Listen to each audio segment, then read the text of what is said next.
สาปุตตะสุอำนั้นกาลามาสุลองอำทุลีเด็บตัดแนกยุ่มห้าพ้องเอาสั่งง่ายสุกตานหัวในเป็นดีอันลำลองพุนดาผู้ภาวนาตลาทั้งหลายเมื่อไหร่ตัวเจ้าเก่าเพตื้นภาวนาผู้หันแจงแรงหังกวยเจ้าเก่าก่อนจังก้อยยุ่มห้าพ้องเอานะโมตัสสะภะคะวะโตอะระหะโตสัมมาสัมพุทธัสสะย้อนกลมก้อมน้อมจูถึงพุทธาพลาเป็นเจ้าเฮา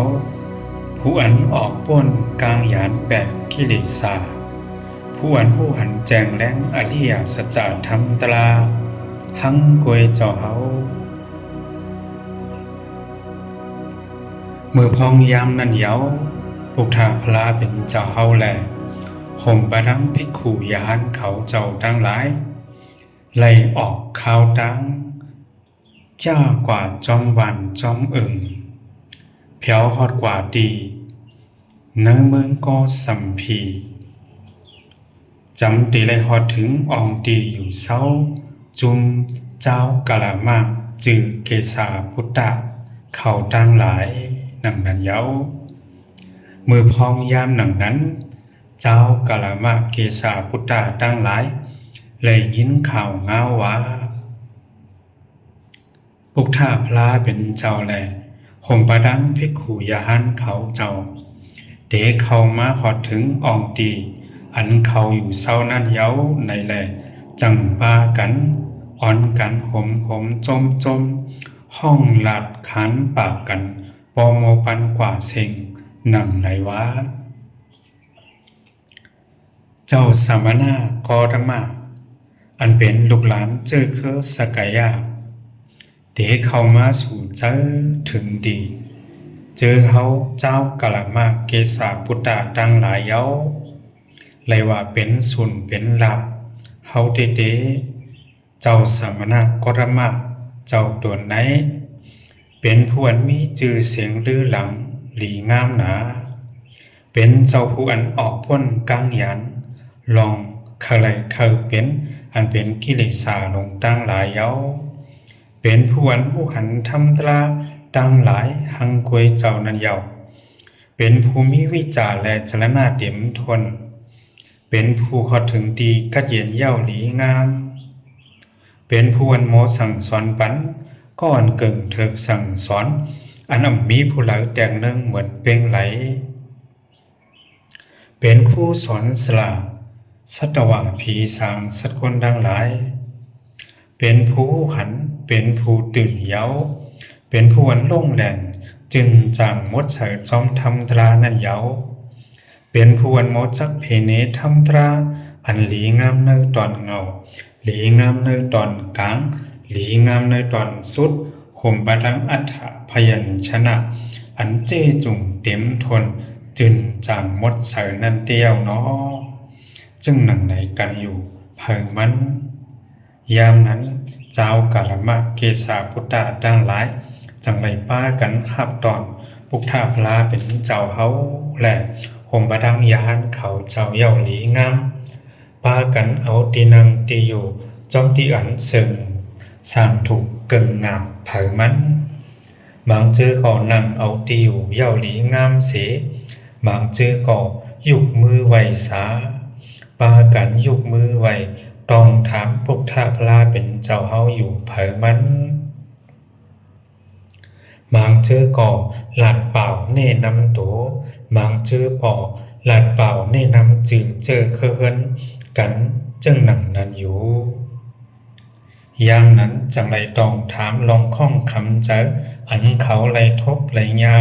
ใกล้ๆไหลหันไหลมีอันเป็นสมณะมังเจอเขาไหลสังปุ่งล่าเขามังเจอไหลสังเจ้าลัทธิต่างศาสนาตั้งยุ่มต่างเปิงเขามังเจอฉะนั้นไหลสังหันเขาไหลมาปืนแพ้ว่าตะขอสั่งความสอนของเขาเนื้ออ่องตีเจ้ากาลามาเกษาพุทธะในยุตาเสทางนังไหนวะ พวกท่าพลาเป็นเจ้าเฮาตีค้ามุนหนังยามมีสมณะมังเจอปุ่งหน้ามังเจอเจ้าลัทธิศาสนามังเจอเขามาสั่งมาสอนมาบอกในเฮาว่าข้อสั่งความสอนของเขานั้นถูกแม่นมานแม่นเสเปิ้นย่าดอนดีเลอเสเปิ้นมีข้อสั่งความสอนลองยุ่มยำแล้วย่าดอนมานแมงเป้งหนังข้อสั่งความสอนเขาจึงในอยู่ตาสีเขากอบนั้นเจอเฮาเจ้ากะละมาเกษาพุทธาทั้งหลายใบจังยุ่มเอาจุ้มเหลอไหลดีขาจุ้มเหลอลานลองถูกแม่นแลจุ้มเหลอลานลองถูกแม่นลองในกอบนั้นพุทธาพลาเป็นเจ้าเฮาหันถึงจึงหือดีขาสมณะจุ้มเหลอปุ่งหน้าจุ้มเหลอเจ้าลัทธิศาสนาจุ้มเหลออันลัดถูกแม่นเสเพอแลจุ้มเหลอถูกแม่นจึงหือดีขาเจ้าเฮานั่งในกันอยู่พวกท่าพลาเป็นเจ้าเฮาจังกล่าวว่าเจ้ากะละมะเกษาพุทธะทั้งหลายอันสู่เจ้าไล่ไว้วางตัวจึงไหนลาดียุ่มห้าบห้องเอาจึงไหนหมอมีหยันตั้งคอถามแลคอถามเถิมจึงไหนไหนไลว่าถูกเย้าไว้วางตัวถูกแมนเตเย้าเจ้ากะละมะเกษาพุทธะทั้งหลายสู่เจ้าทั้งหลายถูกลีนายุ่มง่ายเสห้าบห้องเอาจอมขอความอันหลัดอันเขาใครหนีบอกหนีสึกบอกหนีกันมาถูกลีนายุ่มเอาง่ายเสห้าบห้องเอาจอมข่าวเงาจือลือหลังไว้ถูกลีนายุ่มเอาง่ายเสห้าบห้องเอาว่ามันเป็นเนื้อปับเนื้อยามหลงถูกลีนายุ่มง่ายเสห้าบห้องเอาจอมตังล้ำทางเอาหังกวยถูกลีนายุ่มง่ายเสห้าบห้องเอาจอมลองขาดล้ำเอาว่าแอบได้เป็นเจิงนั้นถูกลีนายุ่มง่ายเสห้าบห้องเอาจอมตังวนหันเนื้อเปิงห่างผางถูกลีนายุ่มง่ายเสห้าบห้องเอาว่ามันเหมือนกันตั้งแม่นกันตั้งวนโตเก่าถูกลีนายุ่มง่ายเสห้าบห้องเอาว่าปุโกก็อันลาดเนนั่นสมว่าเป็นกวนก็อันเกิ่งต่างถูกลียุ่มถูกลีนายุ่มง่ายเสห้าบห้องเอาว่าปุโกผู้ไหนเป็นคู่สอนสละเฮาเจ้าคือกะละมะเกษาพุทธะทั้งหลายมือไหลสู่เจ้าทั้งหลายหู้แจงหันแรงหังคุยเจ้าเก่านั่งในว่าธรรมดาจึงไหนเป็นอากุโสธรรมดาจึงไหนผู้มีญาณดังภูเขาจางเสเนยองย่อธรรมดาจึงไหนสังเผยไหลเฮ็ดจอมเพตึ้นนำเตอหลีงามเป็นพรหลีตาเฮอหลอดลองตุกฆ่าไหลเหมือนนั่นเย้าสู่เจ้าทั้งหลายถูกหลีอ่อนกันปากแปดทำตราจึงไหนเสตาเจ้ากะละมะเกษาพุทธะทั้งหลายจงอันสู่เจ้าดีหันขอทำอันลำลองจึงไหนเป็นหนังหือน้อลอพานั้นสังมีอยู่ในปุโกก็แล้วเสมาเดมีพรหลีหือมีพรหลีเจ้ากะละมะเกษาพุทธะจังตอบว่ามีพรหลีติขาเจ้าเฮาวายนั้นพุทธาพลาเป็นเจ้าจังฮ้อว่าเจ้าคือกะละมะเกษาพุทธะทั้งหลายเหมือนผู้โกผู้มีล้อผ้าเลยคำตั้งล้อผ้าสุ่มกลุ่มงำตันเย่าเสเขาจึงจำขายเปิ้นตายจังลักเอาของหลายเปิ้นจังกวดลูกล้างนางเมโผเปิ้นจังหลัดความแปดเหรียญจังจุงจันเอาเปิ้นเข้าวัดเผียวเนื้อตั้งลืมตัวมัวเมาเสจางออกป้นกองทุกขาลงตั้งหลายนั่นไร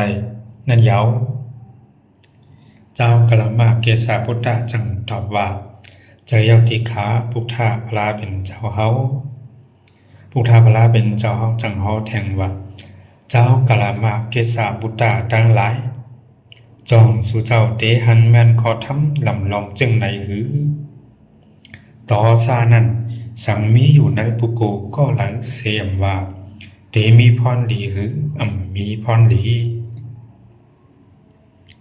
เจ้าคือกะละมะจังตอบว่า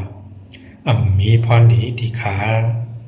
พุทธาพลาเป็นเจ้าเฮาจังเฮาแทงว่า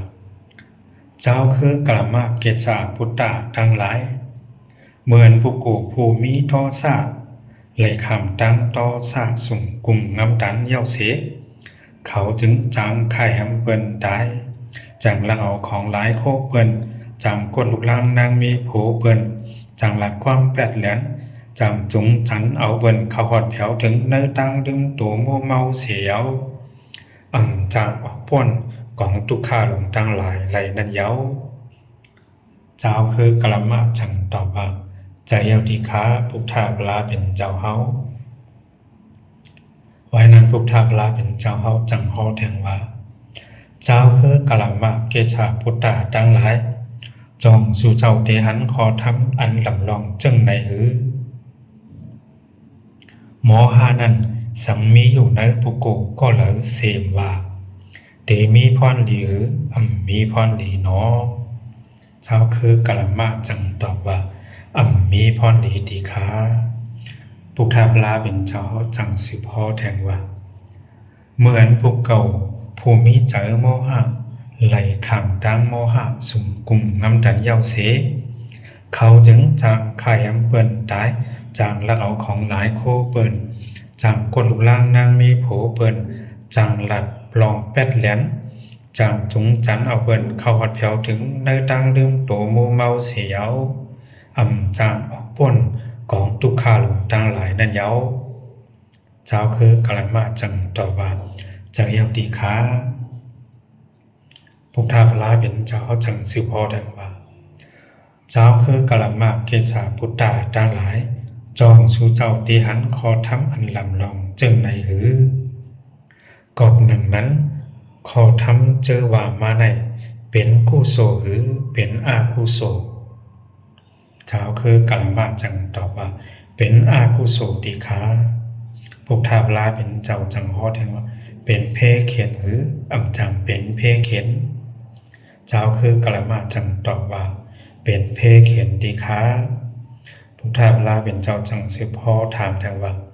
ผู้มีดังหูเขาเสเนหือยองย่อเจ้าคือกะละมะจังตอบว่าผู้มีดังหูเขาเสเนเสเสซองยองย่อดีขาพุทธาพลาเป็นเจ้าจังสืบพ่อแทงว่าเจ้าคือกะละมะดังหลายปุโกก้อนตื้อกำเฮ็ดจอมจึงไหนเฮอพอตื้อตอนนำขึ้นเต็มทนหลีอยู่ตาเสนั่นเดลัยพรดีหือพรจ้าเจ้าคือกะละมะจังตอบว่าไหลพรจ้าหลีดีขาพุทธาพลาเป็นเจ้าเฮาในหู